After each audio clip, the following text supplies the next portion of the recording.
Are you ready? Jamie Markley, David Van Camp, and Scott Robbins. Did we just become best friends? Yup. Making sense of it all. Now I get it. And having some fun. Lighten up, Francis. This is the Markley, Van Camp, and Robbins Show.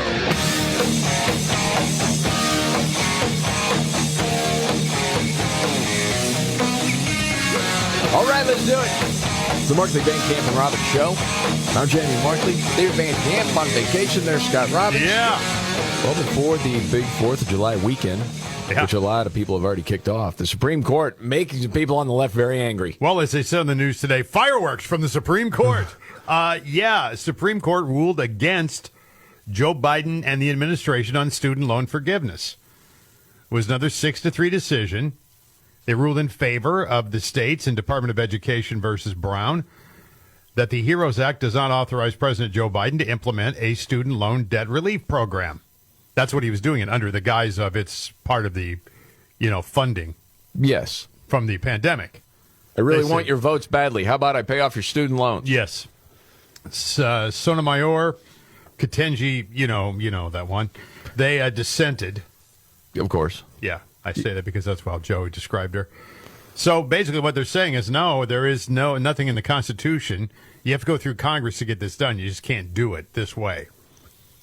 How has it ever made sense? It never made sense. And I don't think Joe Biden or the Biden administration had any notion that this was actually going to make it through legal challenges. No, I think the whole play was, hey, if we actually get this through, we've got voters, if not for life, for a long time. Yeah. And then if it doesn't go through, well, this is a rogue court. Well, your victim's right. And bad Republicans don't want to pay for poor people's education. That's right. They're mean. Right. Yeah, that's what it comes down to. Exactly. It's really a no-loss thing for Biden. He's going to talk about it here pretty soon, I guess. And, yes, Miguel Cardona, Secretary of Education, saying this fight isn't over. It's unjust, blah, blah, blah. But Congress will never see it through. They knew that. And they know it now, and so this was the last chance they had in order to obtain what, like you just said, so they could spin this thing. Well, the Supreme Court also ruled in favor of the Colorado graphic designer who did not want to create wedding websites for same-sex couples because of their religious convictions. Yes. And so something else that liberals are freaking out about right now. Oh, yeah, this is the third thing from the Supreme Court. Now they're on recess, of course. So then, the university thing, the situation with, the minority students. Oh, affirmative action. Yeah, to affirmative action, to the cake, or what are these people made cakes, right? No, this is websites. Oh, websites. Yes, it was compared to the cake issue. Okay, yeah, all right. But making website is creative. Yeah. Artistic license. Yes. And again... And you've brought this up many times. If you're looking for a wedding website, you could go to a lot of different places. No question. But a lot of times, if it's a person of faith, they're going to go to that person and make an example of them. Oh, they're discriminating against. Right. But it's usually not someone of the Muslim faith or any other faith. It's the Hindu. Christian faith. No, right. And that's where they go after it. So Biden is going to be talking about this. Oh, yeah, and they're freaking out. I mean, they're doing what they do all the time. They're talking about packing the court again. They're talking about term limits on justices, which I find really ironic, considering you've got 1,000-year-old congressmen and senators who have been on their 18th term. Yeah, that's hilarious. They're the ones screeching about term limits now. Come on. Well, yesterday, so Biden does his big speech about affirmative action, how unjust it is. They're going to keep fighting, blah, blah, blah. And then he goes on MSNBC. And I don't know if you've seen the clip of this. It was weird at the end. He gets up and walks out on live TV. It's weird. He's sitting across from, what's her name, Nicole Wallace. Yes. And she's lobbing the softballs to him. Yeah. And they're ready to wrap it up. And she's like, well, thank you, Mr. President, for coming. He just gets up and walks away, and she's still talking. It hasn't gone to break yet. Yeah, and he just shuffles off the stage. It's so weird. But the other thing he did, I'll just play it for you. He mixes up. Oh, yeah, I saw this too. The Declaration of Independence and the Constitution. Yes, he does. This is the President of the United States, too, by the way. Okay. Oh, yeah. It is. Its value system is different, and its respect for institutions is different. And in that sense, it is not as embracing of of all what I think the Constitution says. We hold these truths to be self. All men and women are created equal, endowed by their Creator. It's a uniqueness of America. We never fully lived up to it. We never walked away from it. Wow, man. And, of course, she doesn't correct him because she either A, doesn't want to embarrass him, or B, doesn't know herself. Declaration of Independence, Constitution, you know the thing. Yeah. He's been close before. Remember, it's not senility. It's not losing your mind. It's a stutter, which makes no sense at all. This guy plays political horseshoes all the time, as long as it's kind of close. Oh, of course, All yeah. men and women created by go. You know the thing. That's like the classic line. And he didn't learn from it. That happened again yesterday while he was complaining again about the Supreme Court's decision on affirmative action as far as college admissions. I've heard a really interesting interview on that yesterday. And this is Jason Riley, senior fellow at the Manhattan Institute. Black man.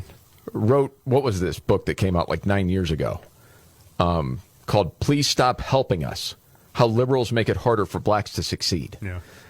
Very smart guy.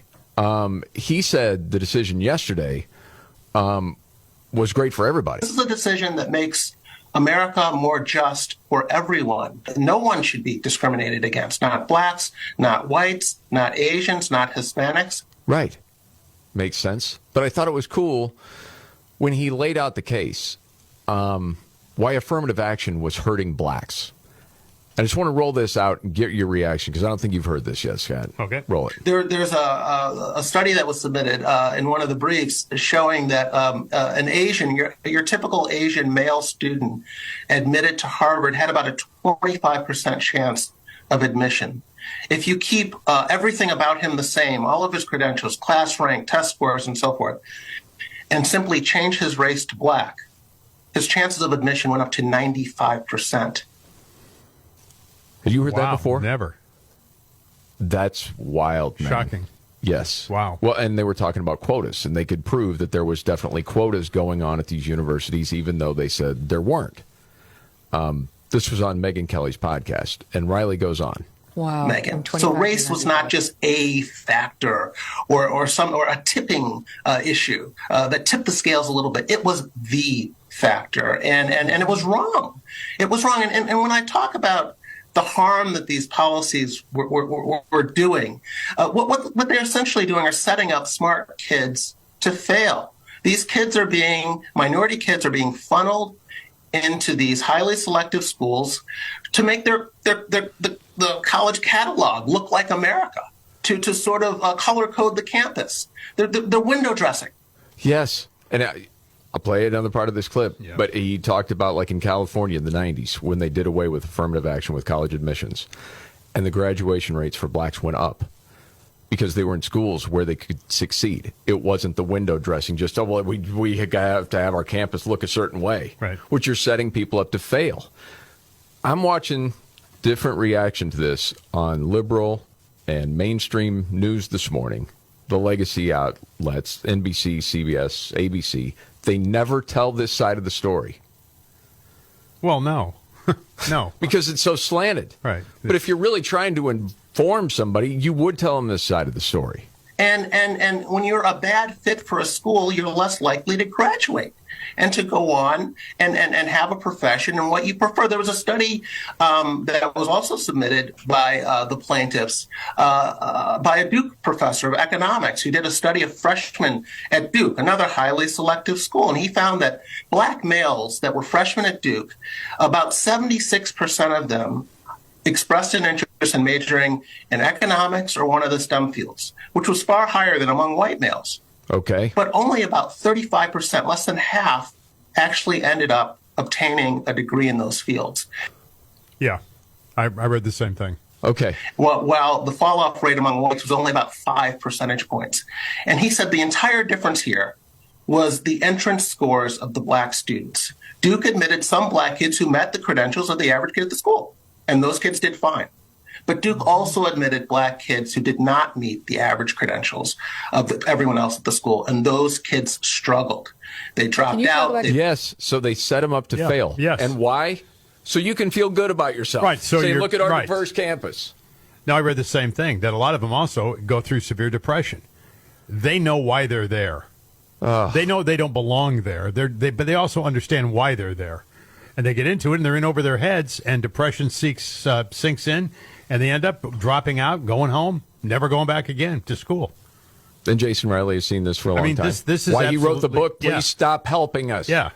This is why the merit-based system works. Absolutely. And by the way, the Ivy League schools aren't the only schools you can go to. You can get into a lot of different schools. Well, we'll get into that later about sort of the elitist sort of attitude of, well, if you don't go here, you're not going to be a leader tomorrow. And they're recruiting you to get in so they can feel good about their catalog when it comes out and how diverse they are. Of course. Yes. It's ridiculous. You know, today, going into this weekend, this is the biggest and busiest day at the airport since 2019, before COVID. I saw it this morning on the morning shows. Holy cow. Closures, a lot of different problems.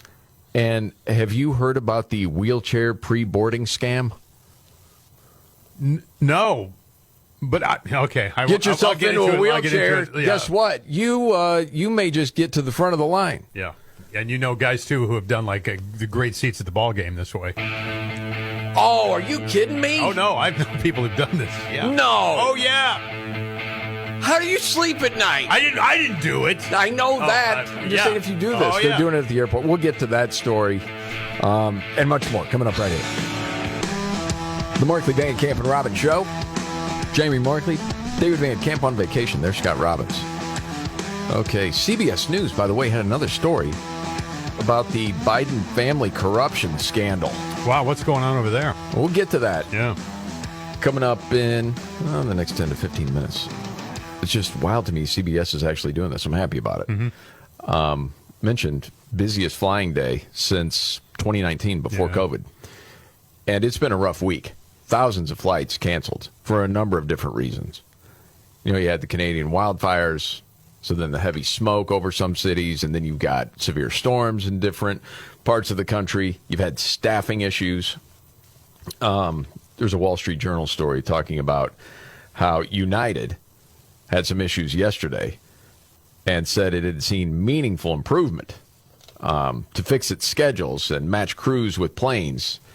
And it expects delays and cancellations to decline, but they're not quite where they want to be yet. Right. Well, the story was they'd been trying to get this ready to go for months and still having difficulty. I think there's a number of reasons why we're still having staffing issues there.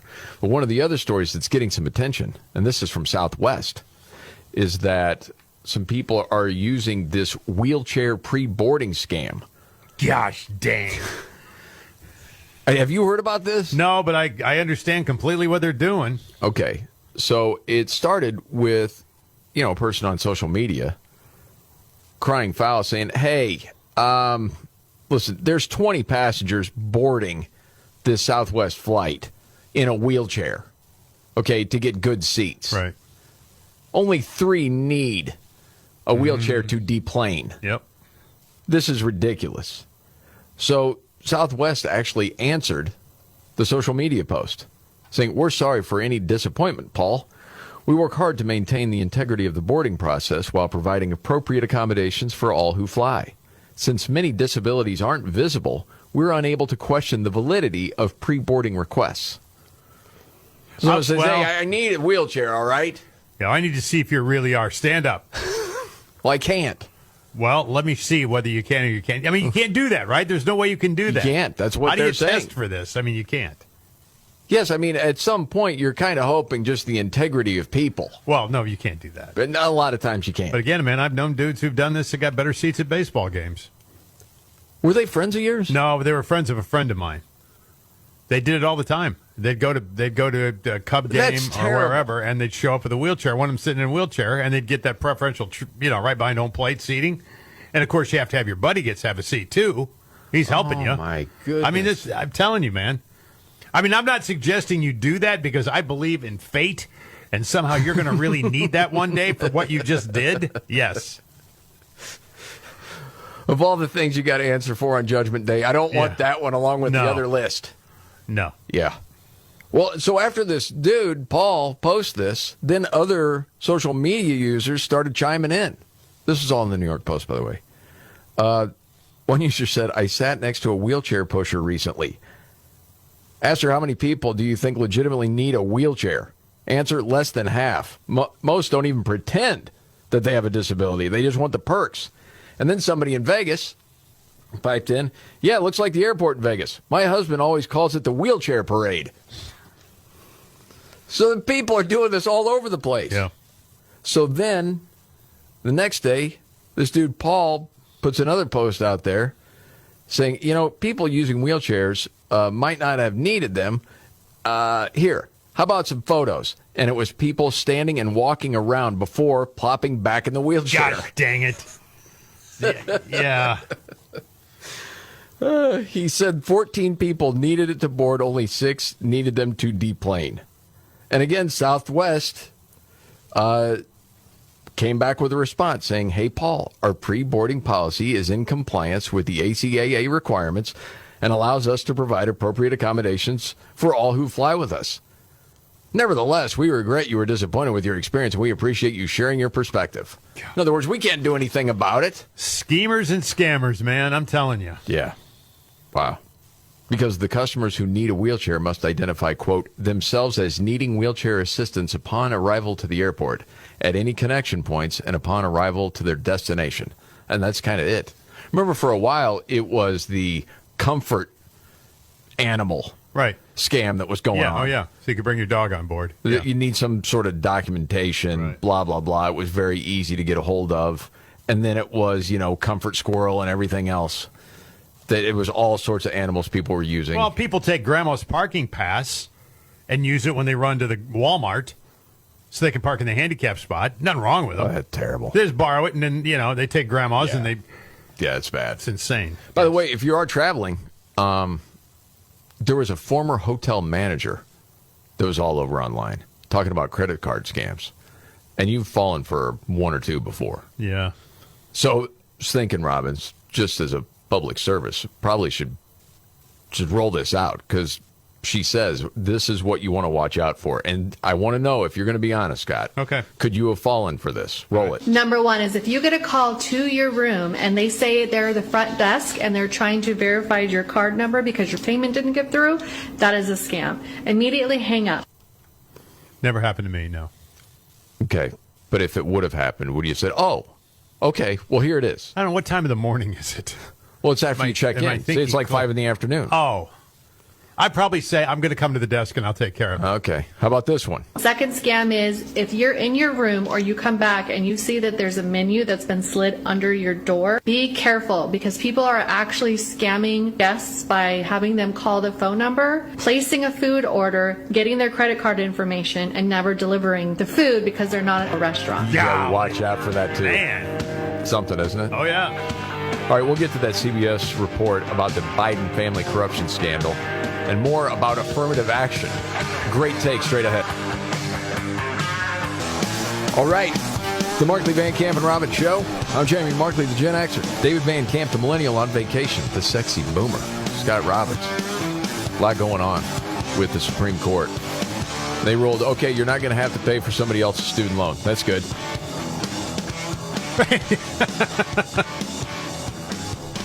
It's just the framing of that question.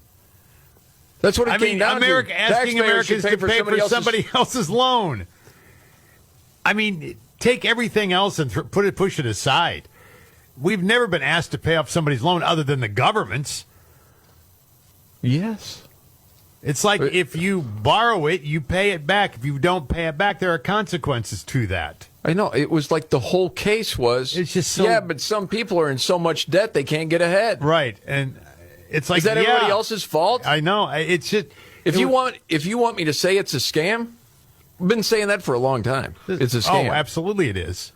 And because again, you got to figure out how much are you taking out in student loans for a career that's going to pay you approximately what? And let's go after the universities for offering these know-nothing courses. Yes. And they know it when they do it. But I mean, it's just, if you want to really do something and affect change, maybe that's the way to do it. But this whole notion that I can just go out and borrow a bunch of money and you're going to pay it back for me, there's no consequence to anything. Well, and how many of those people were talking about graduate degrees? I know. That dude, that's exactly what I'm talking about. I mean, it's just, we go through this. And, again, there is a lot of student loan attached to a lot of different degrees because you have to.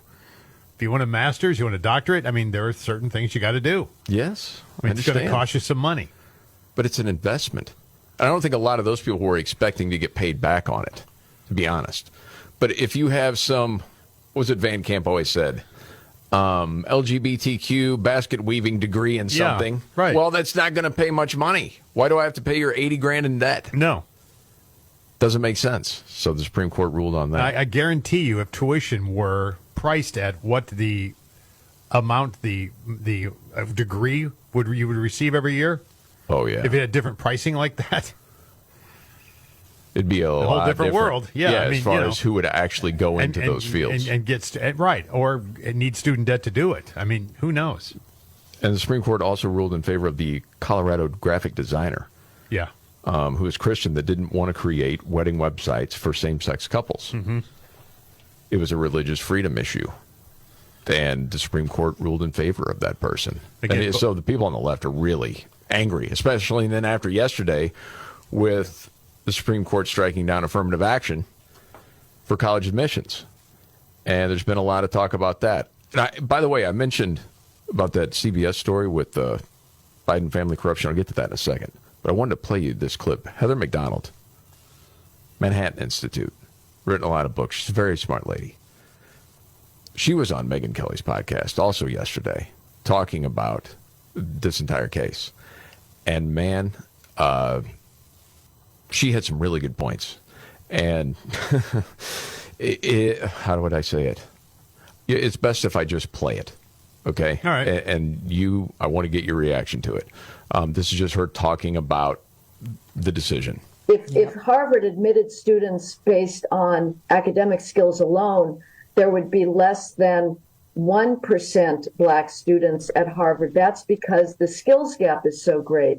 Now, those students that wouldn't be admitted to Harvard with racial preferences will instead go to perfectly good schools like Amherst. Again, this whole structure is based on such extraordinary academic snobbery and elitism.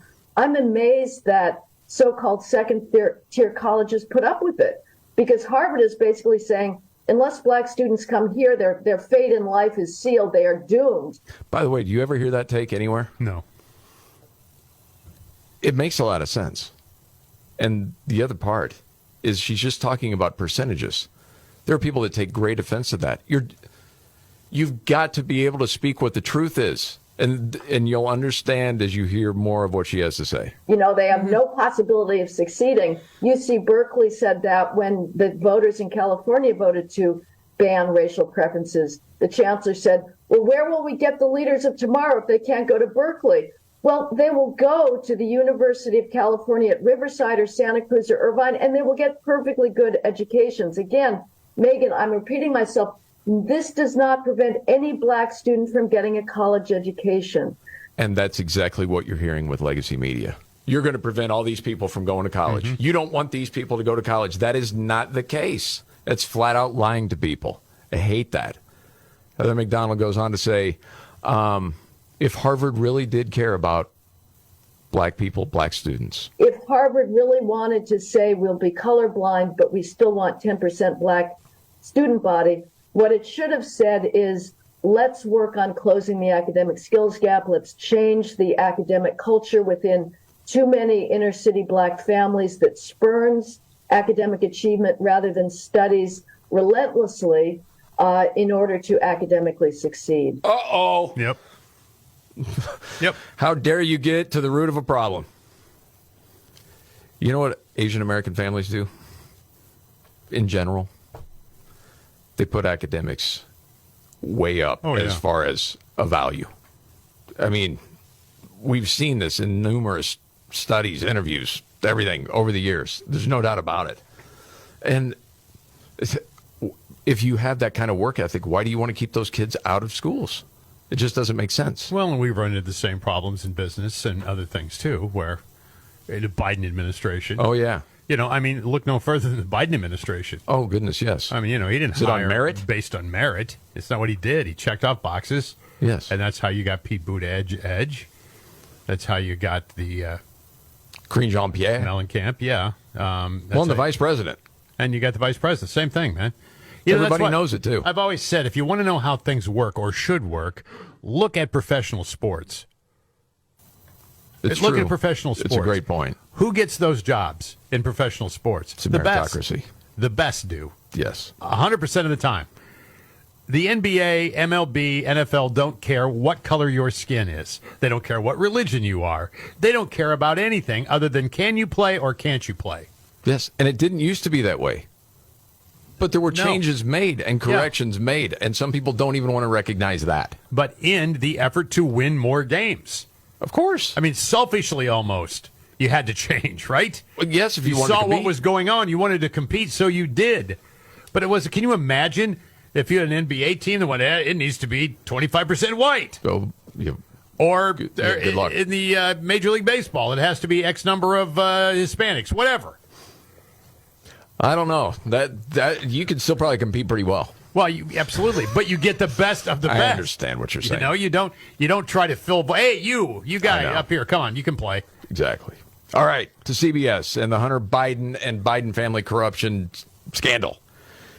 You know who Catherine Herridge named in her story that I just happened to see this morning? Tony Bobolinsky. I was just going to say that, Bob. I was going to say, Bob, I didn't know that, but yeah. Yes, she writes in the story, Tony Bobolinsky, the former business partner of Hunter and the big guy, Joe, was open to testifying. This goes back to 2020. We already knew this, but it's being reported now, which I wonder what is the play with CBS. I'm not quite sure. I'm not either. Is it part of, okay, it's time, we got to be done with the Bidens, it's the Democratic power brokers, and I know that sounds tinfoil hatty. All of a sudden, there's one legacy media outlet paying attention to this. So you got to wonder why. But yeah, it goes back to 2020 when Bobolinsky reached out to the office of Delaware U.S. Attorney David Weiss. Weiss didn't return the calls. Weiss' decision not to bring Bobolinsky in is the latest indication that prosecutors investigating Hunter Biden may have avoided investigating allegations about his father, Joe Biden. Yes. Well, and they go on to say in the story, contacted this week by CBS News, Bobolinsky said he stands behind those statements where he said, I've heard Joe Biden say he's never discussed business with Hunter. That is false. I have firsthand knowledge about this because I directly dealt with the Biden family, including Joe Biden. He was the big guy. So this is really interesting.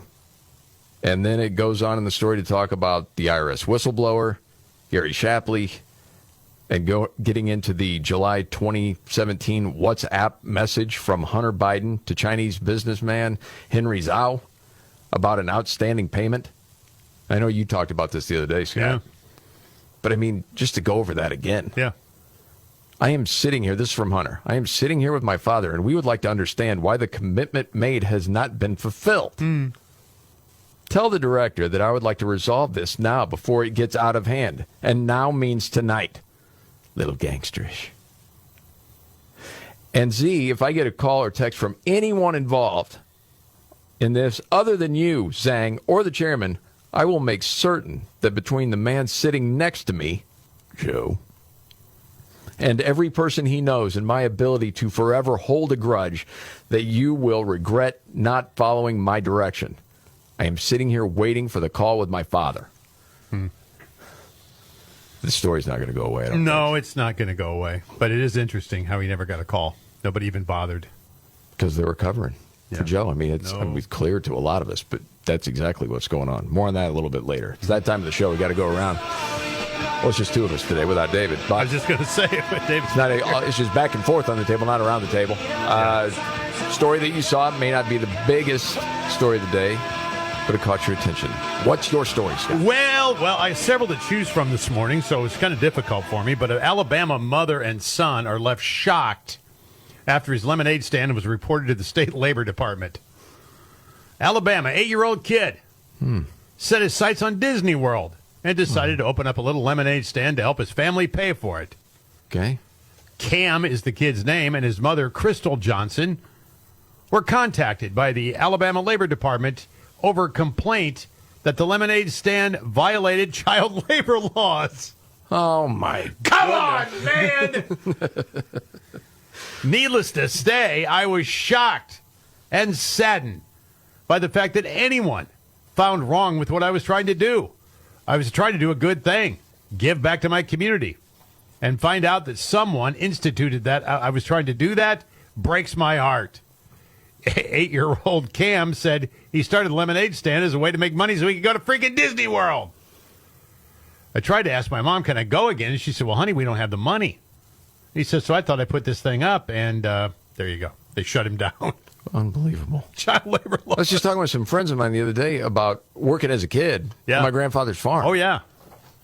Are you kidding me? Yeah. Child labor, lemonade. My story, real quick, was just an interview that happened with Florida Governor Ron DeSantis on Fox, because he said something that I think will resonate with a lot of people. It would drive people on the left crazy. But he was asked about immigration and the border. You know, cartels are kind of running everything. Yes. So what does DeSantis have to say about that? I was literally at a place in Arizona. There's a piece of wall that it just kind of stops. So the guy just goes on the other side of where the wall ends, look out. He just motions for people to go. There's no border patrol to be found. They're in town processing people. And so they're bringing product into our country. They're killing a lot of people. So one of the things that what I saw, the places where there were barriers, the cartels will actually cut through the steel beams and they'll smuggle in backpacks with a lot of drugs. So what I said is, wait a minute. We defend the territory of our own country. We'll have military, we'll have everyone down there. If you are in the cartels cutting through our fence to bring drugs in, that's going to be the last thing you do, because we're going to leave you stone cold dead. We are having adequate rules of engagement. Oh, daddy-o. Hell yeah. Had you heard that before? No. Yeah, I was like, we will leave that you doesn't seem to be getting much cold dead. Yes. I see your head pop through that door, I'll take it right off. There you go. Holy smokes. And again, I think that resonates with a lot of people. I'll tell you, you want stuff to stop, you got a pretty good chance of it happening if that's the case. We're going to leave you stone cold dead. Damn. What do you think about all the fentanyl that's come through the country and killed people? That's not humane. The human thing lacks humanity. That's the way it is in every other country. Gary. Yeah. By the way, speaking of the military, we have a recruiting crisis. We'll get to that and much more coming up right here. All right. The Markley, Van Camp, and Robbins Show. Jamie Markley. David Van Camp is on vacation. There's Scott Robbins. You know, heading into 4th of July weekend for a lot of people, because they'll be off Monday, too. Not everybody, but not a lot of us. people. No, we'll be here Monday. Heck yeah, we will. I don't know, some people will say, well, it kind of sounds cheesy. Well, freedom isn't free, and you start thinking about that around Memorial Day, Veterans Day, the 4th of July. Mm-hmm. And, you know, the debt we owe people that have served the country. And I see the story in the Wall Street Journal about the military recruiting crisis. And in the headline, it says, even veterans don't want their families to join. You've seen this growing trend. Yes. Part of that is because of the wokeism that's going on in the military. But you start getting into the numbers of this story, and it's concerning. They mentioned there was the patriotic boost to recruiting after 9/11. 9/11, yep. But then after that, the military has endured 20 years of war in Iraq and Afghanistan with no decisive victories, scandals over shoddy military housing and health care, poor pay for lower ranks that forces many military families to turn to food stamps, and rising rates of post-traumatic stress disorder and suicide. And it also says at the same time, the labor market is the tightest it's been in decades, meaning plenty of other options exist for young people right out of school. So that's part of it, in addition to the wokeism. But it mentions China, which has around 2 million serving personnel in their military. We have a little under 1.4 million. And as the story goes, we've seen China expand its military capabilities in recent decades, especially in the South China Sea.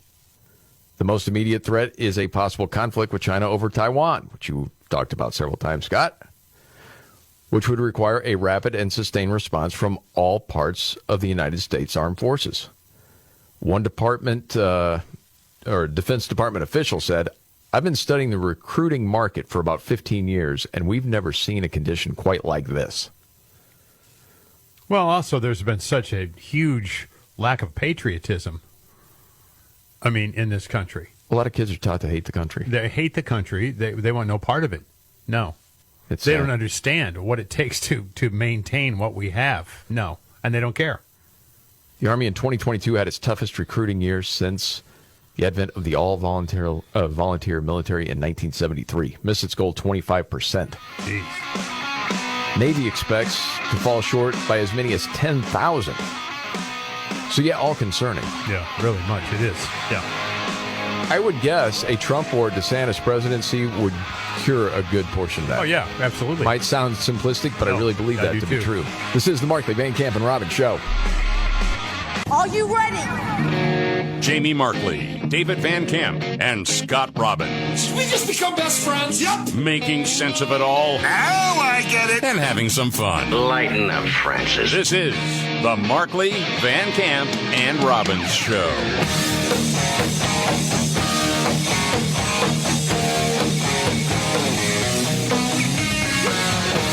The Markley, Van Camp, and Robbins Show. Jamie Markley, David Van Camp on vacation. There's Scott Robbins. Robbins shaking his head. Why? I'll tell you, man, the Supreme Court decision, rightfully so, 6-3, to say, no, you're not a taxpayer.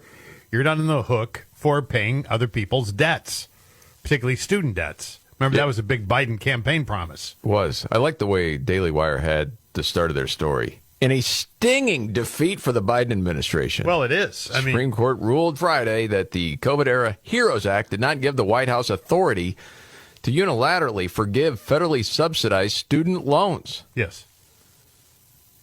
It's not the taxpayer's job to pay for someone else's student loan. I was reading this article about this, and one of the disappointed borrowers, as they say, a guy by the name of Nick Marcil, racked up $20,000 for an undergraduate degree and a master's in education. Okay. But he's not teaching. Instead, he's now working as a community organizer for a group that seeks to cancel student debt. Certainly, he said, this is a gut punch feeling, but one by a court that shows its illegitimacy and lack of ethics, calling the Supreme Court illegitimate because they're making you pay your debts back. Another group that organizes debt forgiveness said there was, I'll read this to you. Okay. With the pandemic, there's been an increase in rent, utilities, food, childcare, and basic necessities. And now we hear that yet again, there is no justice for student loan holders who continue to be burdened by this debt. Justice? What are you talking about? The misappropriation of this language is sending me up the wall. You know what justice means? That's not justice. I suppose if you've been brainwashed to think that you're entitled to so many things that you're not, maybe you do think, well, this isn't justice. This isn't the way I've been taught it's supposed to go. Yeah. Well, you've been taught wrong. I don't know what else to tell you. I saw part of the dissent, and this was, Ketanji Brown Jackson and Sotomayor. Yeah, fantastic. The court today decides that some 40 million Americans will not receive the benefits the plan provides because, so says the court, that assistance is too significant. Well, yes, it's not someone else's job to pay off your loans. And again, what they never talk about is how many graduate degrees you're talking about in this. A lot of the people it was going to help really don't need the help. No. But again, where is all of legacy media out there to say, hey, if nothing else, the learning lesson here is if you're a kid going into college and you're going to get yourself thousands of dollars into debt, it better be in some sort of field that's going to pay you a lot. Yes. When you're done. It's got to be a smart investment, but no one wants to do that. No one wants to talk about the rising administrative costs at colleges over years. Look at those studies. How many of those jobs could be eliminated? Think about if Elon Musk took over the universities and started going in the way he did Twitter. You could probably gut 2/3 of the staff. Just a gut feeling. Well, and they're not responsible to anyone. A lot of times, no. I'm not trying to take anybody away anybody's job, but this argument is nonsense. But, it's a bad investment for a lot of people. If you're going to school that, again, is going to pay you a lot of money, you can say long-term investment, really good. It's smart. Sure, that's great. But for so many degrees, it isn't. It's not worth it. And this whole lie that people have been fed forever, you just can't put a price tag on the college experience. What are you talking about? You can, and you did. There is a price tag to the college experience. Well, to be out on your own. And that freedom for the first time and responsible. You can move out of the house and get a job. Yeah. Take an apartment like Scott Robbins did way back in the day. 18 years old, baby. Yeah. No, it was just... Do you feel like you missed out on the college experience? No, not at all, actually. No, not at all. But what I can't wrap my head around is how you use inflammatory language like this, burdened by the debt. And this is coming from a guy who's got a master's in education, who's a community organizer. Right. Congratulations, dopey. Not that master's my fault. helping you out. made dumb decisions, No. man. Remember, too, this was October last year. Biden, he was thinking as far as how this goes legally. Come on. Yes, well, that's what's going on right now. Litigation is underway, and I don't think our legal judgment is that it won't, but they're trying to stop it. Well, your judgment's terrible. Of course it is. Remember how many people at the time were saying that this is unconstitutional? You lied to people to get their vote. You got their vote. And when it wasn't ever going to turn out any better than this, you knew that going in. It's got to go through Congress. Congress will never approve it, so you're screwed. The Biden team did tweet out just, 20 minutes or so ago. Unthinkable. Of course. All the words. This fight isn't over. Of course it is. I'll have more to announce when I address the nation. Yeah, when's that? Is that today? Yeah. Supposed to happen yet? All right. Yeah. I hope it goes better for him today than it did yesterday when he confused the Declaration of Independence with the Constitution. Yeah, he really did that. The President of the United States did that yesterday. Yeah. Mm-hmm. And wasn't called out on it, by the way. Well, not legacy media. No. Well, not MSNBC. No. Well, yeah, he went on MSNBC and he was complaining about yesterday's Supreme Court ruling about affirmative action as far as college admissions. Which, again, man, watching the coverage of that, completely different story here. But again, it's so infuriating to watch legacy media just lie to people by omission, by not giving another side of the story.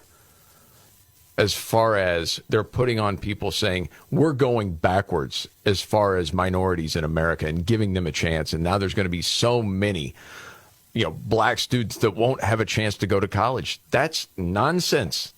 Maybe not Harvard. Right. UC Berkeley, maybe. But other schools?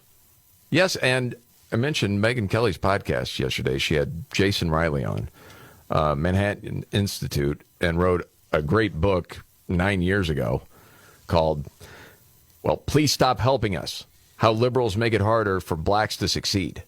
And he talked about this MIT study as far as black students go. I don't know if you've heard this before. This is another study done a little further back of black students at MIT who were, they had scored in the 90th percentile of all kids in the country, white or black, on the math section of the SAT. So these are some very smart black kids. But among their peers at MIT, they were in the 10th percentile in terms of their test scores. So kids who would have been hitting it out of the park at a less selective university would have been on a dean's list at a less selective university were struggling at MIT. What is the point, Megan, of flunking out of MIT instead of graduating from UC Santa Barbara?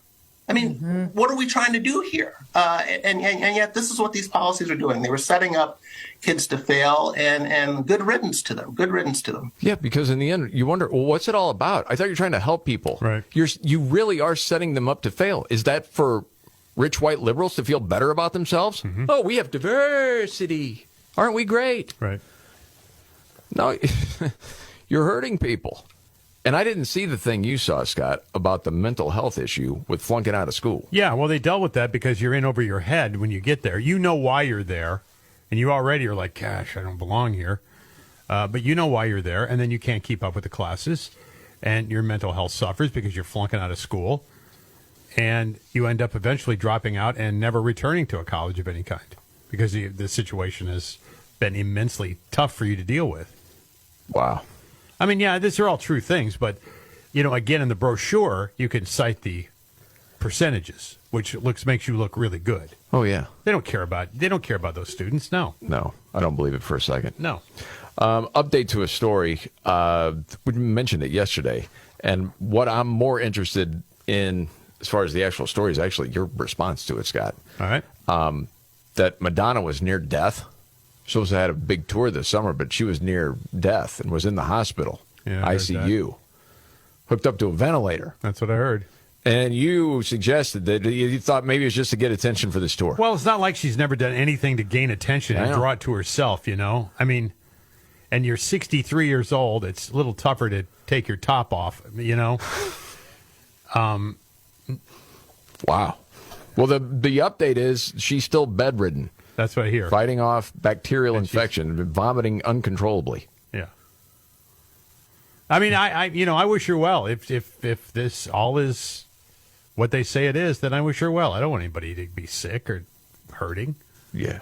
You know, but when your whole life is shenanigans, I mean, you know, it's tough sometimes, man.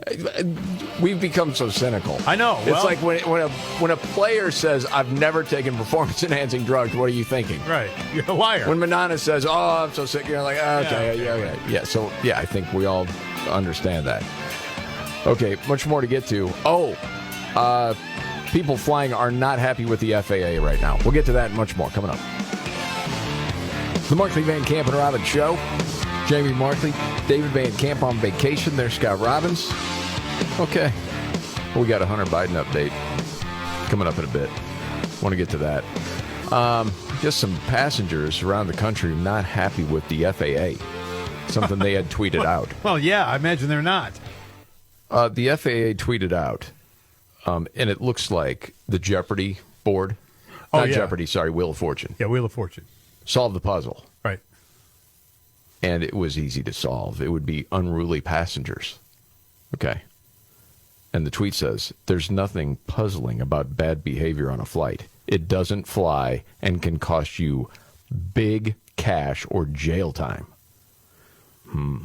Well, now. I feel like you got time to tweet this out. We got problems all over. You know how many flights have been canceled? Oh, yeah. And you're worried about tweets and unruly passengers right now? Well, I want you to know, Buttigieg, our transportation secretary, is on it. He is. He's on it. Well, there have been, great improvements, but they never rest. They're always trying to improve. And he's laser focused. Yes. Yeah. What disaster after another with this guy, you know? I mean, seriously. The train thing. Yes. And this is the second time with the airlines. There's been a cluster going on. Yes. More than 9,000 flights have been canceled since Monday. And then he sends sternly worded letters. This can't happen. Well, it is happening. And to be fair, some of this is weather-related. Some of it is weather-related, but a lot of it also has to do with staffing. It does. And when the government decided that if you're an airline pilot and you didn't get your vaccine, and they leaned on the airlines to make it mandatory, then if you didn't do it, then you were fired. You were gone. And there was no replacement theory there. It's like they just started firing people. Wait a minute. We don't have anybody to fly these planes. I mean, they realized that later after the fact. Crazy.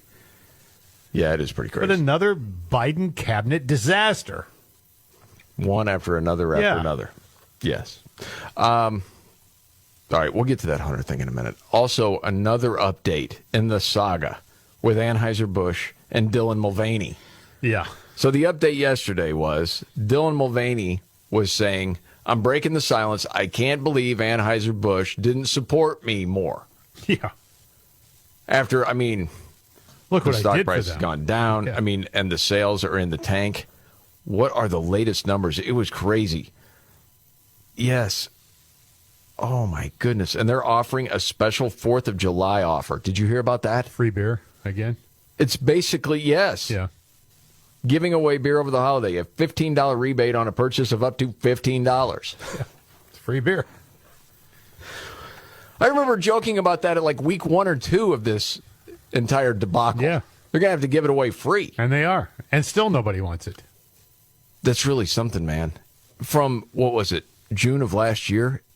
What is it down? Over 27% in sales? And crazy. And Anheuser-Busch in general is down. I mean, it's just, you completely wrecked a brand in 5 minutes. Completely. But still won't apologize. No. Because they feel like they can't. They hem-haw around it and blah, blah, blah. So, spokesperson yesterday after Dylan Mulvaney said, you weren't there to support me, can't believe it. It was worse to fire me than never hire me at all. You know, for a company to hire a trans person and not publicly stand by them is worse than not hiring them at all. Okay. And so Anheuser-Busch's statement says, hey, we're committed to the programs and partnerships we have forged over decades with organizations across a number of communities, including those in the LGBTQ plus community. Do you think that is going to do any good? No. They just keep doing this. I don't understand. You would have been better off not saying a word. So many different times. Sort of just lay low. Something. All you really had to do was say, you know what? We made a mistake. We apologize. We're sorry. That was it. That's it. Move on. Yeah. It's not going to recover overnight, but at least you got a better chance than this nonsense. Agree. The update on Hunter Biden. You know, this court filing yesterday outlines an agreement with London Roberts. Yeah. Does that sound familiar? Yeah, the stripper that that bore the child, right? Exotic dancer, Scott. Yeah, okay.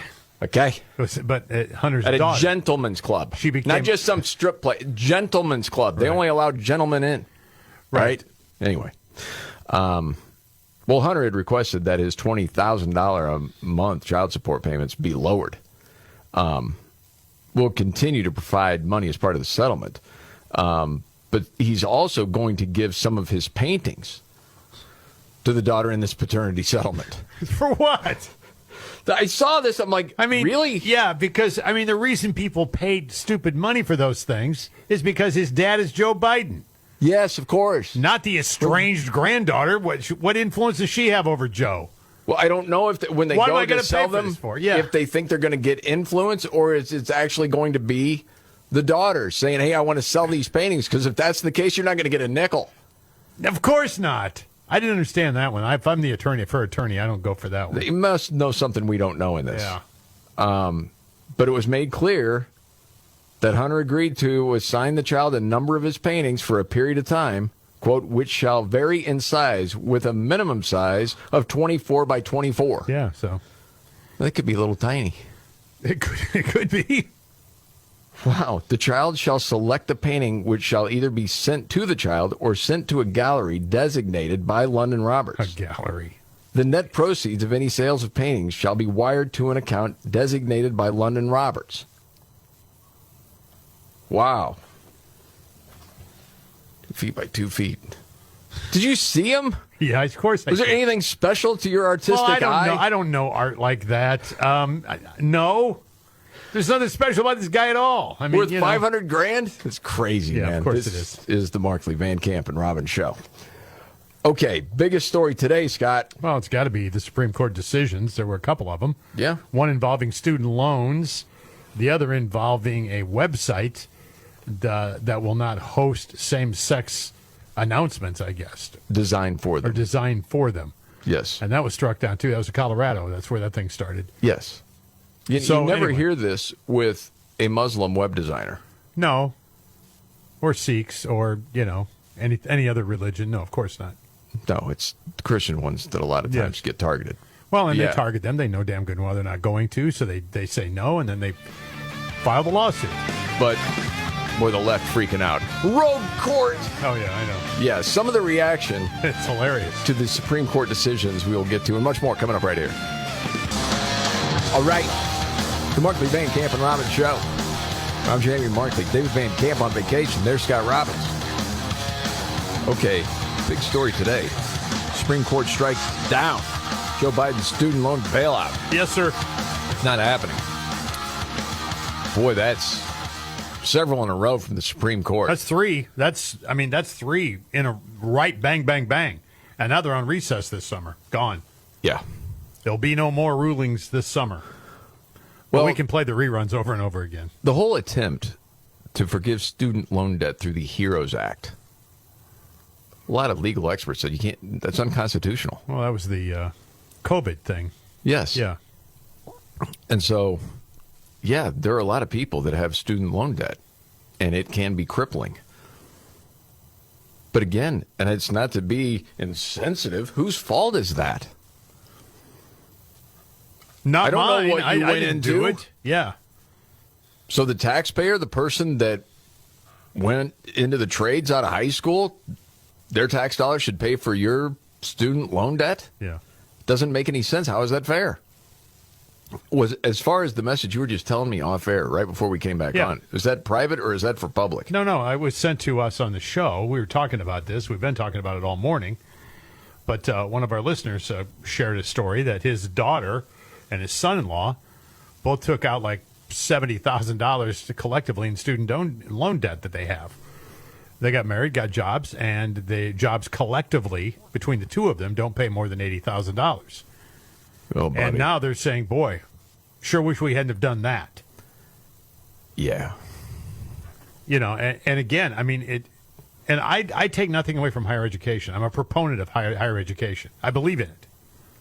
I think it's a great thing to further studies and to learn as much as you possibly can. However, for the guy that do you really though? Before you go on, no. I in some cases, yes. I mean, okay, like both of our daughters are in the medical field. Yes, that requires a lot of education. Absolutely.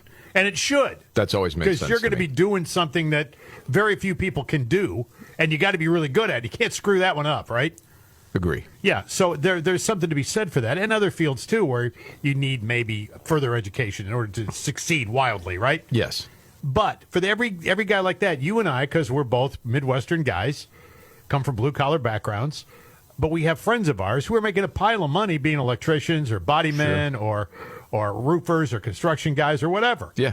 You know, and that's the path they took.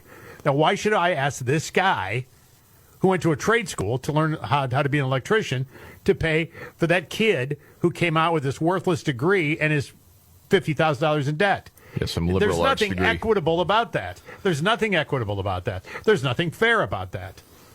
No.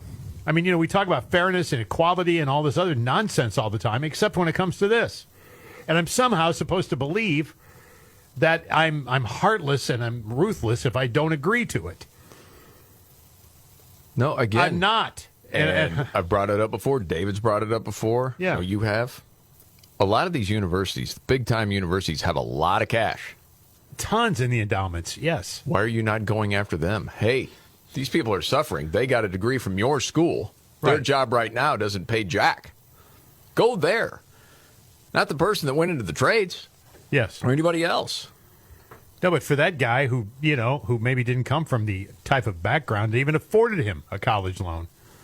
Yeah. That went out and just busted it and made a living doing something and worked his tail off and ended up succeeding. You know, again, he's got to be looking at this going, hey, wait a minute, what did I do wrong? Well, and you look at the percentages of people that are in the field of where they graduated from college. Right. It's way lower than 50%. Oh, yeah.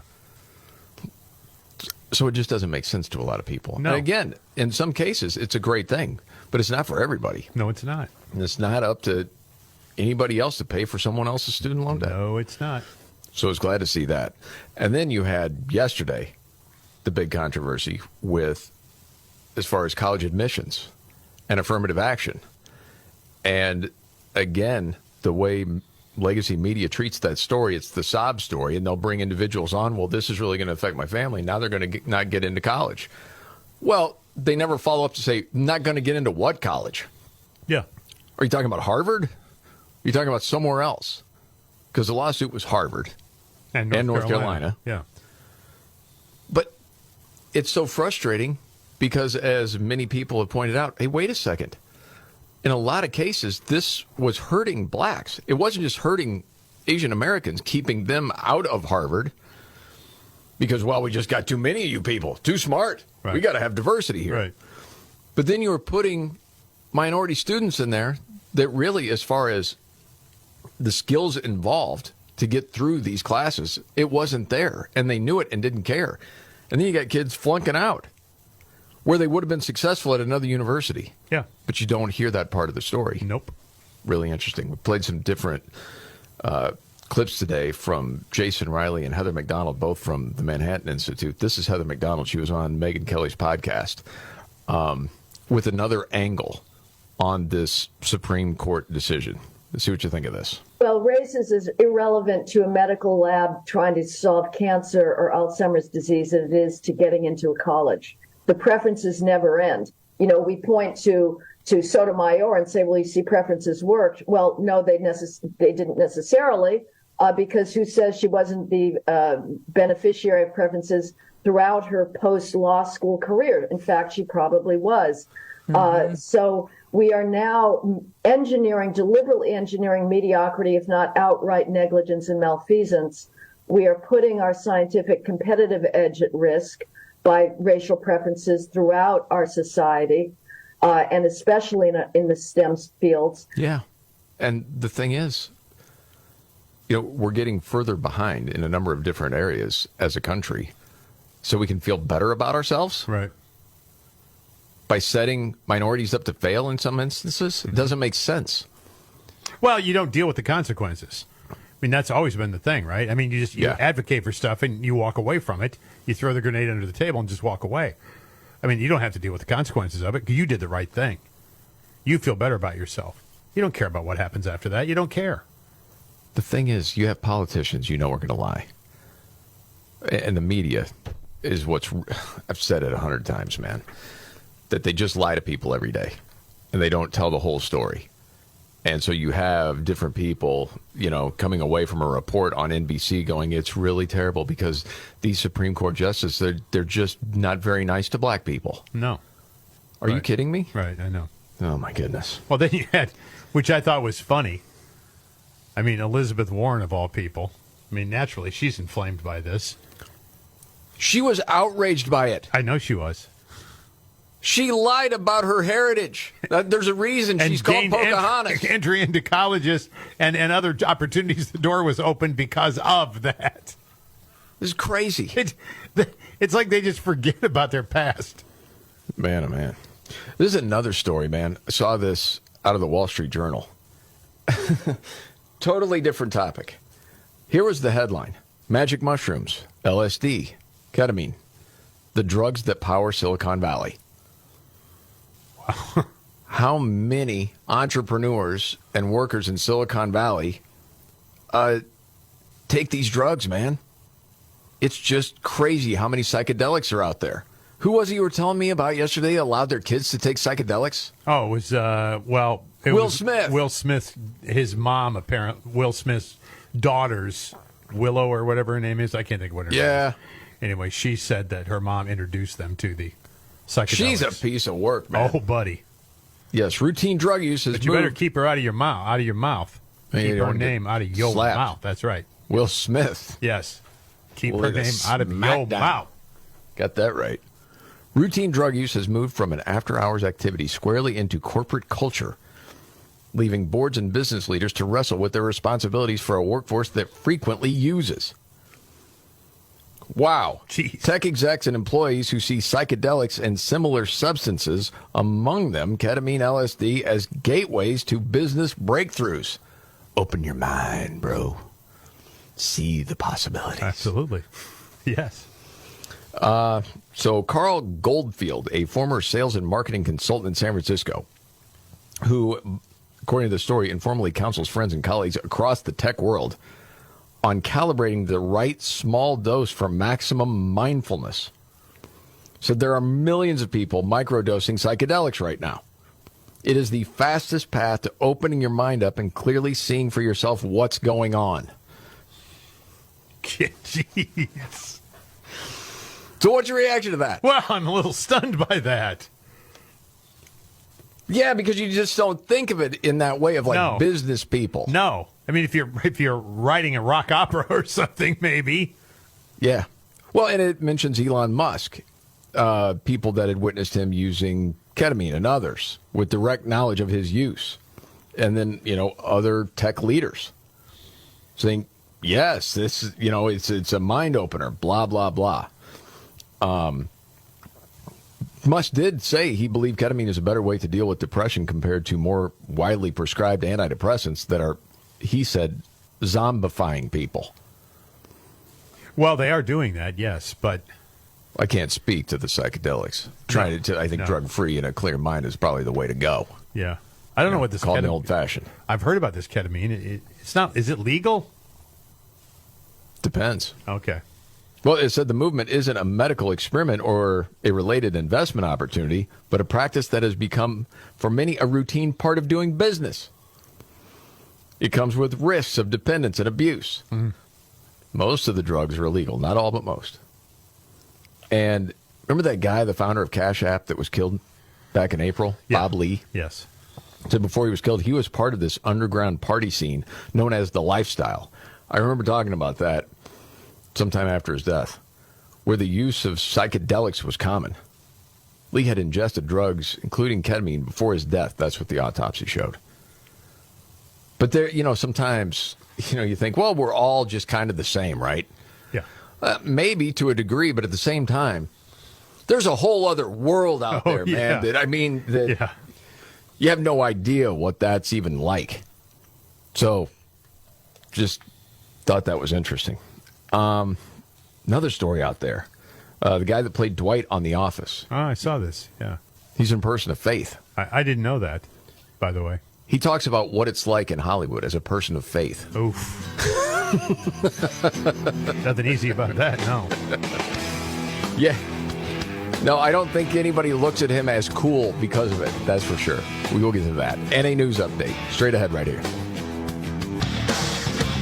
The Markley, Van Camp, and Roberts Show. I'm Jamie Markley. David Van Camp on a well-deserved vacation. There's Scott Robbins. Mm-hmm. Big story today. Supreme Court struck down Biden's student loan forgiveness scheme, as they call it. Pretty much what it was. Yes. Want to hear something hilarious? Yes.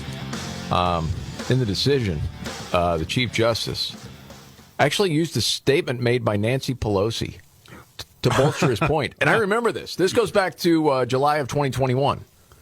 So in his opinion, he threw her quote out there then. Yeah. This is awesome. All right. Well, AOC and her bunch at the time, Joe Biden's got to do more for student loan forgiveness, please. Mm-hmm.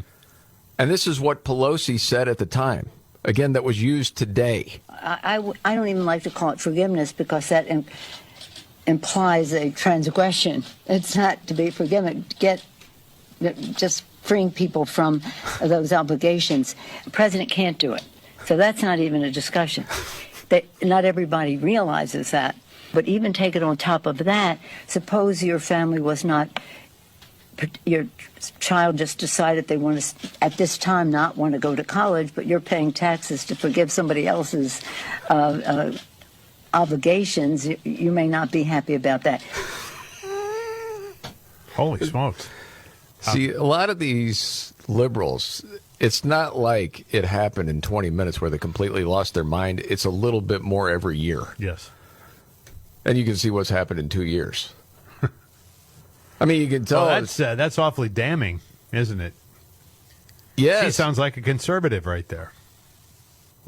Well, he cited it. You should have cited it. Speaker of the House, Nancy Pelosi, explained, and then there's that clip. He can't do it. He knew he couldn't do it. Supreme Court has said he couldn't do it. Like, we knew that was going to happen, or at least we thought it would. I mean, sometimes you never know. But you need an act of Congress to have something like this happen, and he stands no chance of it happening there. So it's going to be very interesting when he gives his remarks later on to the audience, how he's going to frame this, right, and what his tough guy image is going to be now. Well, and you know what he's going to mention. Mm-hmm. He's never going to stop working for hard-working middle-class families. Jeez. Got that right. Wait, do you make that up? Sounded already? Well, yeah, dude, it's every time. I know. Give me a break. Hard-working middle-class families. Pelosi sounded so vibrant there, too. Since she's no longer the speaker, you don't hear from her anymore. No, not really. She's slurring just to a group of 4 or 5 people now. Yes. Mm-hmm. I mentioned there was a story at the New York Post about Rainn Wilson, who played Dwight on The Office. Yeah. Just hilarious character. Talked about his faith, saying faith in God freaks people out in Hollywood. Oh, yeah. It is the uncoolest thing out there. What a loser. Yeah, that's him. Just thought it was really interesting. We don't have much time to get into all of it. He said, he's been discussing faith for a good 12 years. He said, frankly, I think it freaks people out. I think most of Hollywood, especially comedians in Hollywood, talking about God is the uncoolest thing you could ever possibly do. Went on to say, comedians will call themselves nerds and say, oh, I'm so uncool. But the weird thing is, It's like Hollywood is about who's sitting at the cool kids' lunch table. And he has not done his careers any favors at all, which I would say is probably true. It was described by Hunter S. Thompson as a long plastic hallway. You kind of get it, right? Yeah, you do kind of get that. All right, we got to get ready for the big Friday Five. Okay. Friday Five, it's heading into 4th of July weekend. It's a 4-day weekend for a lot of people. Mm-hmm. Not everybody, but for a lot of people. Yeah, for a lot. Okay. So we were going over this yesterday. It's a great list. Greatest songs of all time with either America or USA in the title. Oh, wow. Yeah. And I'll go ahead and say this. It could be in parentheses as well. Either way. Oh, I think of one song in parentheses right now. That's weird. I bet we're thinking the same song. We probably are. Yeah. But just want to make sure that we were clear on that. Of course, we do the countdown every time by how big of a hit was the song or how iconic is it. Then does it stand the test of time? And then how much do you personally like it? Put it together. It's the Friday Five. Songs with America or USA in the title. And we'll kick it off next. Are you ready? Jamie Markley, David Van Camp, and Scott Robbins. We just become best friends. Yep. Making sense of it all. Now I get it. And having some fun. Lighten up, Francis. This is the Markley, Van Camp, and Robbins Show.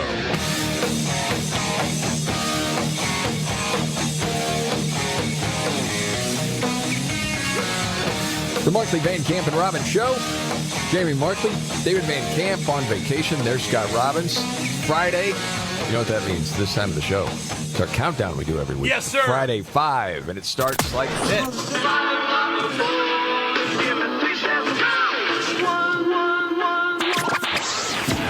The countdown is on. You know what this means? It's our favorite time of the week. Anybody wants to get mellow, you can get the out of here, all right? The Friday Songs today with either America or USA in Darn the title. right we are. That's right. Happy birthday, America. There's some great ones. There are really some great ones. This is a good list. It's not easy to rank. Let's just get right into it. Let's go to Mary in Delaware. Hello, Mary. Hello, guys. Happy Friday. Thanks, Friday Mary. To you, too. It's great to hear from you. Yes, and happy extended 4th of July weekend, too. Yes, absolutely. You have big plans? Just, the usual fireworks, barbecues, and gatherings. Yeah. Excellent. Sounds like fun. Yes. All right, what do you got for your song today? For my song, I'm going to go with Born in the USA by Bruce. Oh, yeah. That's a big one there. No doubt about it. Oh, the competition is tough this week. Not cracking the top 5. You were at Top 40 Radio at the time, Scott. Yeah, I was the cool rockin' daddy in the USA. Yes. And that whole record, that was the biggest record of his career. Oh, gosh. Monster. So you had to play that all the time. I did. How many songs did you play off that album? Like 6? That one, I'm on Fire, Cover Me, Dancing in the Dark. I'm missing something. Oh, Born in the USA. So, I don't know. Yeah. Probably deep, 5 man. anyway, yeah. Yeah. I mean, you never hear any of those songs anymore, though, anywhere. Glory Days. That one you still hear. Oh, yeah. That might be the biggest of the bunch still. Really? But anybody who referred to a fastball as a speedball lost credibility with me. Buddy, yeah. Yeah. All right, let's go to Renee in Oregon. Hello, Renee. Renee. Yeah. Just walk What's away. going on? Hey. Okay. Yeah. How's it going? Going Good. great. How are you? Good. Happy 4th of July weekend. Yeah, you too. Same to you. What I you love thinking your for a show. tune? Oh, thanks, Renee. You guys Appreciate are great. that. Thank you. Hey, my guess is God Bless the USA by Lee Greenwood. Oh, yeah. Number 3. That I'm proud to be an American, Yes. where at least I know I'm free. And I I used to play that on the radio, you know. Don't know if you knew that, Scott. Were you a country DJ? Yes. right to 1986, yes. Actually, next to you. early in my career, I had him in the studio. Lee Greenwood? Yeah. Because he crossed over into top 40, right? Kind of. They were working a song called It Turns Me Inside Out, which is a great song, but long before this one. Nice guy? Very nice guy, yeah. That's I mean, cool. all those country guys are nice guys. Yeah. They just are. True, yes. I mean, you'll be hearing that one over the weekend. Oh, gosh, yeah. Absolute classic. All right. Who's next? Let's go to Woody in Vancouver. Woody. Are we on delay today? I don't know what happened. A little bit. Is Woody? Yes. Hey, guys. Love Hey, your Woody. show. Thanks, buddy. Mrs. Woody and I would like to wish you, your coworkers, and your listeners a very happy Independence Day. Oh, Very thanks, nice, Woody. You and Woody. Mrs. Woody have a good one, too. All right. My guess, Don McLean, American Pie. Oh, yeah, buddy. Number 5. Bye, bye, Miss American Pie. Drove my Chevy to the levee, but the levee was dry. You know, every time I hear this now, I think of the awful Madonna cover of it. Oh, God, I forgot about that. Is there a way you can go erase that from your brain? Because if so, let me know where I go. I don't even know if it was ever there. But yeah, again, you're talking about a big song, a test the timer. Yeah, fits all the criteria. Did you ever play this on the radio? I might have, because I was doing other formats. Maybe, like a classic hits type thing. I don't remember. Do they play the whole 8-minute version? Yeah, you have to. You can't edit this thing. Okay. You can't. Well, Top 40 edits a lot of stuff. Yeah, but you can't edit that one. I mean, you okay. can't. Yeah, that'd be tough to do that. Yeah. All right. For the Friday Five, Songs with America or USA in the title. Let's go to John in Idaho. Hello, John. Hey, what's up? What's going on, Hey, buddy? John. I got a weird one for you. Okay. Man, this song grew on me because of the guitar. And the guitar riff right at the beginning. Miss America by Styx. Yeah, dude. James Young. You love this song, Scotty. I do like this song. Yeah. I remember my brother buying that 8-track, The Grand Illusion. That was one of the many great songs on The Grand Illusion. Yeah. I sound like he always sounded like a Batman villain when he sang. Yes. You, Miss America. Didn't he sing another song, Heavy Metal Poisoning? Yeah.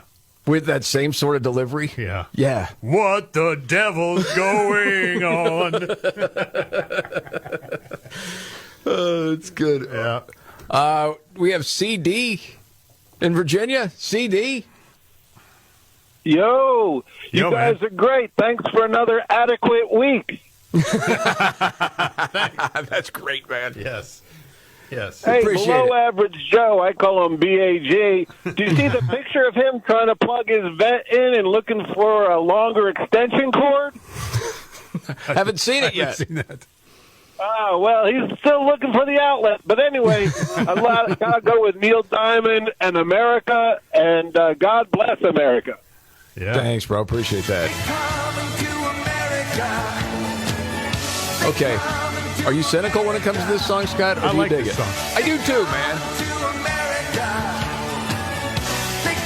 You get a little pride pitter-patting in your heart when you hear that. He does a whole crowd thing in it. Yeah.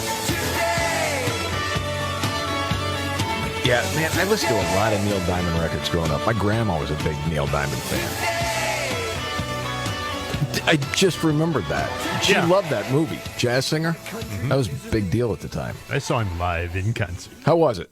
That was good. I mean, it was all the hits, you know. It was just one of those. It was packed. The arena was packed, and he nailed it. I mean, he was good. What year, you remember? That was, I want to say 86, maybe. Oh, so he still had it going. Yeah. Yeah. He was not just mumbling through the songs, no. He was singing them. All right, let's go to Big John. Hello, Big John. Hey, how are you guys doing, man? I love your show. I listen to it religiously. Oh, thanks. Big John. Appreciate that. It's going great, dude. Dude, I tell my wife, no, I got to listen to these guys from 1 to 3. Sorry about your luck, baby. Hey, so I love this part of your show, and I want to put a plug in for those that do karaoke. Josh Turner's Long Black Train is amazing when you take Long Black Train and replace it with there's a Joe Biden train running down the line. Oh, yeah. Okay. Anyhow, all that to say, Bruce Springsteen, and I can't remember the whole title, but it's got America in it, and I can't remember it. I was going to say Lee Greenwood, but somebody else had already got that one. Okay. Were you thinking Bob Seger, American Storm? No, that's what it was. Bob Seger, American Storm. Okay, all right, I got you. Yeah, man. Yeah. Boy, that was like a #1 song. It's not exactly a test of time. Was that a big hit? No, I like the song. I mean, I like it. Am I wrong? Was that not a big hit? I thought that was like a number one song. I don't think it was a big hit, but I mean, I did play it. Okay. To me, it was Hollywood Nights sideways. You know? Oh yeah. Wasn't that a soundtrack song too? This one, I don't know. Maybe not. Okay, I got to look that up, man. Misunderstanding was the soundtrack from Teachers. I remember playing that one. Okay. Yeah, that was not number one. I think it was number one at Rock Radio. That could have been. It's like a top 15 and top 40. Yeah, it never cracked the top 10. Okay, got it. All right, we're still looking for number 1 and 2 and number 4 I for can't the Friday believe that. 5. Yeah. Songs with America or USA in the title. Well, there's so many good ones, man. There are. Okay. We got to go to somebody else. Who's ready to roll? Let's go to Christine in Washington. Hey, Christine. Hi, how's it going? Happy Friday. Happy Friday to you. Yeah. I work in a school, and so it's my break. I'm on summer break. And the highlight of my summer is I can listen to your show now.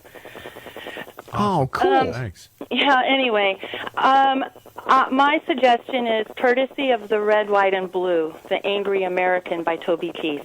Love your spirit, Christine. Yes. We'll put a boot in your ass. It's the American way. Hey, Uncle Sam, put your name at the top of his list. And the Statue of Liberty started shaking her fist. And the eagle will fly. You're at a fireworks show, and that comes on, man. It feels good. Well, from the opening salvo, man. Yes. Put a boot in your ass. That's great. Good stuff. Okay. Again, the number's 210-619-2053. It's the Friday 5. Songs with America or USA in the title. Yeah. So, yeah, we'll reset, and we'll get to number 1, number 2, and number 4 coming up in just a few. All on the way. Oh, yeah. Well, and there's a bunch of honorable mentions there, too, that we got to get to. I mean, you can't forget your Kid Rock. Kid Rock's got to be a part of this countdown, doesn't he? Yeah. All right, we'll wrap it up in just a few right here. The Markley, Van Camp, and Robbins Show. Jamie Markley, David Van Camp. He's on vacation. There's Scott Robbins. Got the Scott Robbins trifecta coming up in about 15 minutes and the news update. But we got to finish up the Friday 5 heading into 4th of July weekend. Greatest songs of all time with America or USA in the title. Well, there's Kid Rock. That's a good honorable mention right there. Yeah, they have to have the I like radio. that. Yeah. Yeah. Had a lot of great honorable mentions. And so far in the top 5, we've had God Bless the USA from Lee Greenwood at number 3 and Don McLean, American Pie at number 5. Looking for number 1, number 2, and number 4. And again, the number's 210-619-2053. Let's go to Donald in Washington. Let me out. Donald, what's up? Good afternoon, boys. This is Donald J. Trump, the 45th and 47th President of the United States. Thanks for checking in. I know you're busy. I know it's been a while since I called, but I have not been in jail. I've been golfing and enjoying beautiful freedom of the United States. That's great, man. We're happy for you. My song today is one of my all-time favorite things in the world. Probably I love it more than women and golf and money is The Beautiful American Girl by Tom Petty. Number 4. She was an American girl.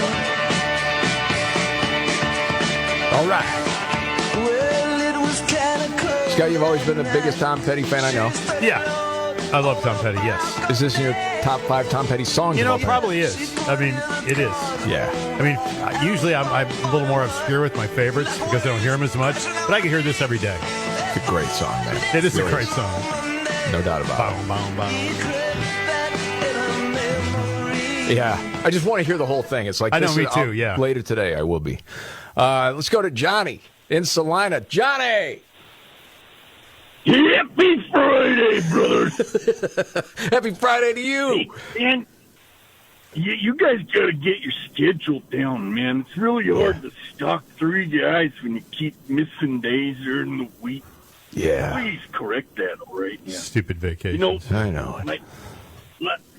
It costs a lot of money to follow you guys around. It's crazy.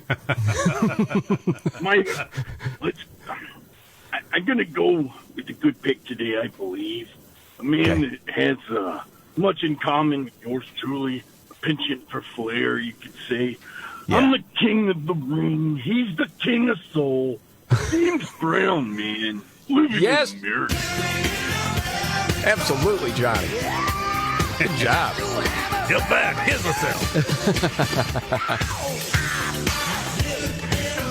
The best thing about James Brown is your chair dance that you have going, Scott. Just a fun song.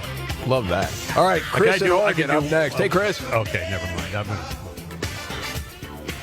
Chris, hello. Oh, Chris. Hello. Chris. Yeah, hi. Yes. What you got, buddy?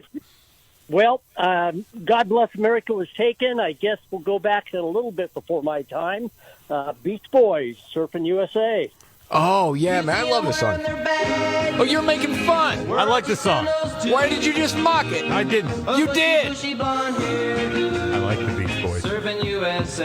You were mocking. I was starting to enjoy you crossed your eyes. Well, just because you were jumping out of your skin when you started. So it's just a fun song, It man. is a fun song. I agree. Yeah, that's good stuff. All right, Julie's up next. Julie, are you saying that you're calling from the good part of Oregon? Yes, not the Portland area. Oh, our poor friends in Portland. Wow. Closer to the Idaho side, yeah. Yes, I understand. Thanks for checking in. What you thinking today? I'm going to go with American Woman. Yeah, great song. Wow, Julie, you're going to have a great 4-day weekend. Number 1. Stay away from me, American woman. Mama, let me. Robbins, are you going to do a little karaoke with this and sing along? You used to. I think that's one of the great rock voices ever. Bert Cummings. Yeah. Go ahead. Woman. Stay away. What kind of woman is it? American woman. That's good. That's good stuff. Randy Bachman on the guitar. Yes, indeed. That's good. All right. Owen in Oregon's up next. Hello, Owen. Hey, how's it going? Good, Great, man. What you Thanks got? for checking in. Yeah, I love you guys' show. Thanks for accepting my call. The song I was going to pick was Grand Funk Railroad We're an American Band by Grand Funk Railroad. Yes. Yes. Number 2. Good job, Owen. And there you have it. Guess who at 1? Grand Funk at 2. Lee Greenwood at 3. Tom Petty at 4. Don McLean at 5. And the ton of honorable mentions that we would never have time to get to all of them. Good stuff, man. This song, I love this song. Yeah. You know what? Could have made it. It was close, but just didn't. What's As that? an honorable mention? Yeah. Melon Head. Yeah. There's a bunch, man. I mean, this could have been an hour. This is the Markley, Van Camp, and Robbins Show. Okay, biggest story of the day, Scott. Well, I think it's got to be Supreme Court decisions, a couple of them. The big one, of course, being they disagree that we should have to pay off somebody else's student loans. They said, no, 6-3 vote. Yeah. And one of the interesting things is in the decision, the Chief Justice quotes Nancy Pelosi from 2021. Yeah. Which is hilarious. Yeah, when she said that the president has no ability to do that.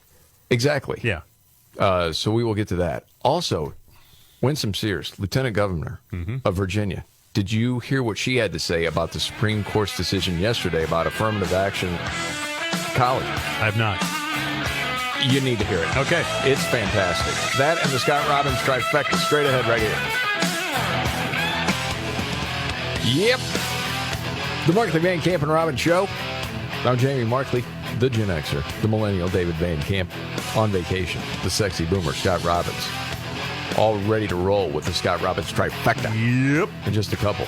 You mentioned the big story of the day, Supreme Court decision. Yeah. For a couple days in a row now. But today was about the student loan forgiveness. Supreme Court said no. Well, which was predicted. Rightfully so. I mean, the Supreme Court used, not only the law, but also just common sense to approach this and go, well, you, the borrower, if you took out the loan, then you, the borrower, must pay the loan back. That doesn't make any sense. That's how things work in this country. And now you have the left saying, oh, it's just so unfair, the radical court. Right. Blah, blah, blah. But the Chief Justice, in the decision, quoted Nancy Pelosi. Which he should have, because she's the one that said it. Biden has no authority to do this. She said it in 2021. Yeah. When you had the far left part of the Democratic Party saying Joe Biden's got to do more as far as student loan forgiveness. Right. He must. He's got to go sell it to Congress. And so people were hitting up Nancy Pelosi. Yeah, what about this? And she said he can't. I don't even like to call it forgiveness because that implies a transgression. It's not to be forgiven. Just freeing people from those obligations. The president can't do it. So that's not even a discussion. Oh. Not everybody realizes that. But even take it on top of that, suppose your family was not, your child just decided they want to, at this time. It takes her a while to get it out. Good but Lord, yes. One of the rare occurrences, she's going to make common sense here. But go ahead. Suppose your family was not. Yeah. Your child just decided they want to, at this time, not want to go to college, but you're paying taxes to forgive somebody else's obligations. You may not be happy about that. Yeah. Yeah, you may not be. Well, we're not. Well, thank you for that from 2 years ago. Yeah. Yes. And that was used in the opinion piece, the majority opinion. So Loved it. There you go. And of course, there's still a lot of people totally ticked off about the decision yesterday when it came to, college admissions and affirmative action. And you had the dissenters, including Justice Jackson, glass ceiling breaker, saying, with let them eat cake obliviousness today, the majority pulls the ripcord and announces color blindness for all by legal fiat. By deeming race irrelevant in law does not make it so in life. So it was she and Justice Sotomayor outraged by the decision. Mm-hmm. Sotomayor said the opinion today will highlight the court's own impetus in the face of America who cries for equality. What would you say to these justices? Well, again, it was racist to say, you know what, we got too many Asian Americans here at Harvard. Okay, so 25%, you can't come here. But we need 10% of blacks. And even if, well, skills-wise, they're not qualified, we need them here because we want them here. It makes us feel better about ourselves. Well, it's also racist to think they're not smart enough to do it themselves. It is, very much so. That's really racist, yeah. And so Winsome Sears, who is such an incredible story, Lieutenant Governor of Virginia. Mm-hmm. She's a Marine. Yep. Jamaican-American. Yep. Was asked about this on Fox. Like, what would you say to Sotomayor or Ketanji Brown Jackson? And this is what she had to say. Well, what you have is a justice who was chosen because she's black and because she's a woman. That's what we're understanding now, what a woman is. And Martha, while we're playing these stupid games, I'm saying that education and the lack of it in America is risen to a national crisis. China is not playing these stupid games. China is interested in total world domination, and so is Russia and the rest of them. That's what we have to be concerned about. Our children are not learning. And in fact, when they do graduate from high school and decide to go on to college, Martha, more than 60% of them, according to the statistics, need remedial education that very first year. And why is that? Because they just get shuffled through. Well, yeah. All over the place. Why? What, so people can feel better about themselves? Well, they graduated. Yeah, but they didn't learn. But you get tax dollars or whatever funding based on the graduation rate. It's unbelievable. So she goes on. You know how the president is talking about getting rid of student loans?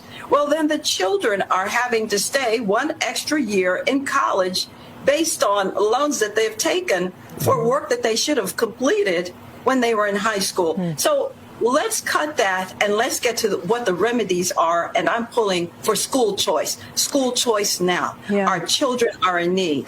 Oh, but they don't like that on the left. No. School choice. Because of the teachers' unions. Mm-hmm. And around it goes. Yeah. All right, you ready for your big three, Scotty? Let's go. Let's do it. Are you ready? 1, 2, 1 for my shoe. It's the 3 most important news stories of the day. I hit the trifecta. Well, at least according to Scott Robbins. It's the trifecta on the Markley, Van Camp, and Robbins Show. Every day about this time, the Scott Robbins top 3 stories of the day. And helping him, as always, with the countdown. I'm Casey. Hey, Casey. Got a big weekend coming up, buddy. I just saved a spot for you. Big 4th of July celebration. Gotcha. Okay, I'll see you I'm then. ready. All right, good. 3. The United States. Here are the 5 most insane ways the United States Ukraine aid is being misrepresented. Oh. The United States Agency for the International Development sent $4.5 billion to the Ukraine through the World Bank. That's earmarked toward paying down the Ukrainian government's debt and funding pensions for their employees. Yes. Ours is going broke. Not to worry, though. We're going to pay their pensions. They spent $3 million to the World Health Organization to assist drought-affected areas in Ethiopia. This was partially funded by the Ukraine funds. The Fed sent $7.6 million to fund emergency nutrition response in Kenya, again paid for with earmarked Ukrainian money. The Pentagon gave $4.25 million contract to a diving company that was labeled a fraudulent company by a member of the Senate Armed Services Committee. They gave him $4.2 million. Here you go. Later to find out they don't exist. And we don't know where the weapons are. It's the Human Fund all over again from Seinfeld, yes. Since February 2020, they've doled out $20 million in miscellaneous foreign awardees, reportedly including seemingly unrelated to the war, such as Polish think tanks called the Kazimir Pulaski Foundation and the Toronto-based Ukrainian TV channel. Add this, that's just the tip of the iceberg, by the way. They have all kinds of people now digging around going, where's this freaking money going? Yes. And we'll probably never know. Yeah, no, we won't. I just thought I'd bring that to your attention. Have a good weekend, everybody. Yeah. The Russians have feelings also. Well, I know, but we can't give money to everybody, Casey. Golly. Man. We're getting closer and closer to number 1. Yeah, it's the Scott Robbins trifecta, top 3 of the day, up to number 2. Yeah, Michigan House passes a bill making wrong pronouns a felony, finable up to $10,000. Where? Michigan. The State House of Representatives there passed a bill, HB 4474, a piece of legislation that criminalizes causing someone to feel threatened by your words.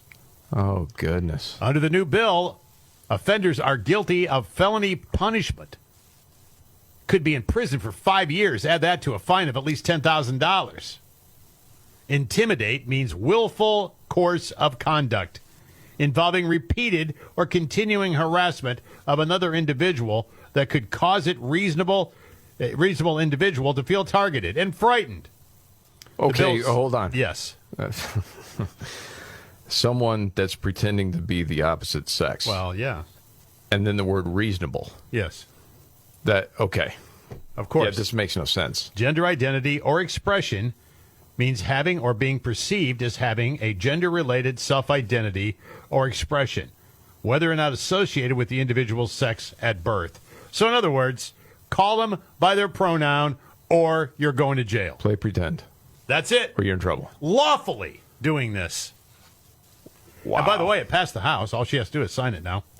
Whitmer, second worst governor in the world. Who's first? In my mind, J.B. Pritzker. But you got Newsom in there, too.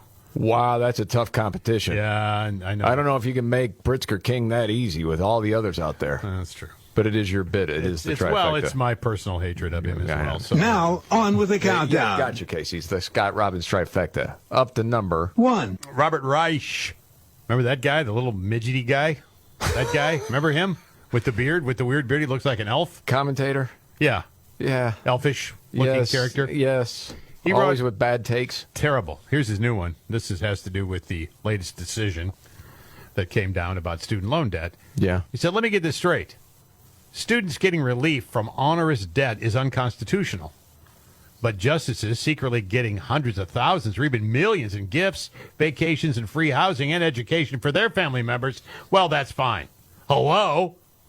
Apparently, judges are not allowed to go on vacations with lifelong friends unless people are not required to pay the loan payments they agreed to pay when they went to college. That makes total sense, doesn't it? So he's trying to ding Clarence Thomas there. Sure. By the way, did you watch some of the morning news shows today from Legacy Media? I know you usually do. Yeah. Did you notice when they're talking about this decision, no one quoted Clarence Thomas? I did notice that. Yeah. I don't know if I guess he offered an opinion. I don't know. He did. It was incredible. Yeah, but they'll never tell that side of that story. You know, I want to tell these people all the time, like today. I mean, there's a thing called the House of Representatives. That's where all the spending bills originate. The executive branch can't spend any money without legislation. This is ironclad. This is part of America. This is the politics of America. I understand. Equal representation. But people have been trained to say, not fair, racist. Biden, by the wave of his hand and his pen, cannot sign this into law and cannot make people do it without first going through Congress. Agreed. And there you have it. Dang, this isn't hard. The Scott Robbins trifecta, top 3 every day at this time. Well done, sir. Okay. It's really been an honor for me. Oh, hey, see you this weekend, bud. Goodbye. Yeah, goodbye. Thanks, Casey. All right, news update and Nimrod's in the news. Straight ahead. The Markley, Van Camp, and Robbins Show. Thank you so much for being here. I'm Jamie Markley. David Van Camp on vacation. There's the sexy boomer, Scott Robbins. Man, I just saw a wild story. You know, the news cycle, there's always stuff popping up, right? Mm-hmm.